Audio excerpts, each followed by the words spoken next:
Modou Mouhamed Ndiaye lañ ci àndal doore kook l'observateur Ndiaye. point de presse bi procureur général bu Ndakaaru doon amal démb révélation yu mu ca amal moom la l'observateur xëyee ci xëtamu njëkk di ñu ko wax mi ngi ñuy wax it ne Ousmane Sonko lu aju ci tontu lu mu def démb ci déclaration mi ngi ci ni mu ko bindee mooy Ousmane Sonko sambaare na fu nekk xamal nañu it moom yéenekaay bii di l'observateur lu aju ci Amnesty International ay kaddu wala boo ko taxawaay mu di plaidoirie boo xam ne def na ko jëmee ci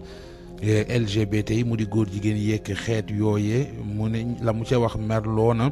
waa Jamra di Mame Matar Gueye ak ñi mu àndal l'observateur moo xëyee loolee ci xëtamu njëkk mi ngi ñuy waxit lu aju ci grippe aviaire bi ak ñi mu tiitalee ñi nga xam ne ñooy yarkati ginaar yi journal bi nee nañu bu ñu moytul korite ren gi gis ca ginaar dana jafe l'observateur xëyee lii wàllu tàggat yaram nee nañu gaynde Sénégal yu mag yi di ñoom Sadio Mané qualifié nañu ca Coupe d'Afrique ba ñu war a football ca Côte d'Ivoire seen rakk yi di U23 yi ñoom ca Mali la ñu perte seenu qualification Sud Quotidien ñëw ak ñun ci janoo bi procureur général amal démb ak taskatu xabaar yi leeral yum ca def mbiri trouble ordre public tentative assassinat ci Ousmane Sonko mbiri docteur Babacar Niang lu ci nekk wax na ca Walf Quotidien xëy ñu xamal ne lu aju ci njoxtu gu ñuy njoxtu ne waa Pastef dañoo am link seen digg ak FIPI MFDC yi loolee liñ ci gis moo di nu ñu dissoudre maanaam nu ñu tase parti Pastef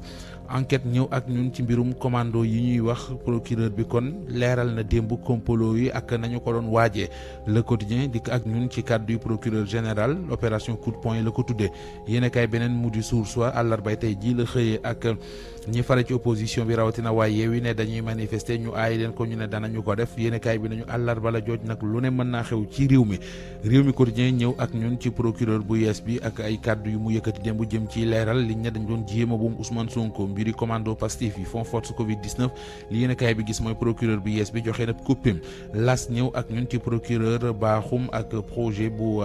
commando yu Pastef yi ñu doon wax ak liñ bëggoon ci réew mi journal bi nañu procureur leeral na ko démb l'info ñëw ak ci ñun li mu tuddee révélation yu procureur Soleil national xëy ñu xamal ne moom procureur général ay leeral la doon def jëm ci ponk yoo xam ne ñi ngi ci doon séentu yoon mu dox ca muy fond force Covid-19 beeg rapport bi ci Cour des comptes def Ousmane Sonko mi ñu doon wax ne dañu ko doon jéema boom mbirum docteur Babacar Niang groupe commando ay nit ñuy teg loxo yooyu la procureur doon leeral démb Direct News moom it xëyee ko xëy ñu xamal ne ngeen jéggal ma Direct News xëyee ko xëy ñu xamal ne daal am na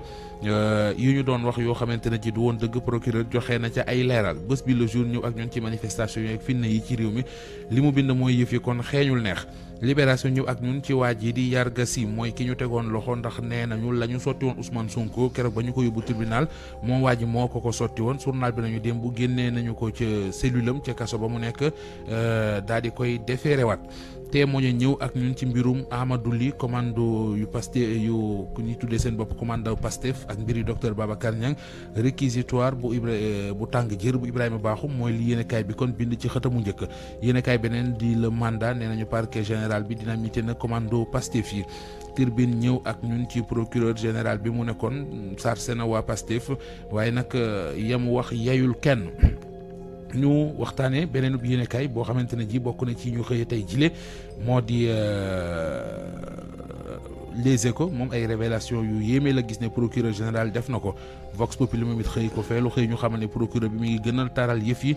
ci booru waa Pastef ñu waxtaanee wàllu tàggat yaram ak record mi xëy ak ñun ci Sénégal mi doon football naka démb diggam ak Mozambique ngir qualification Coupe d'Afrique bay am ca Côte d'Ivoire yéenekaay bii di record li mu bind mooy gaynde yi piège di ndëgg sërxal bañ leen lalaloon ca Mozambique teggi nañ ko ñoo duma Mozambique benn bal ci dara bu lay ja moo dugal bitub Sénégal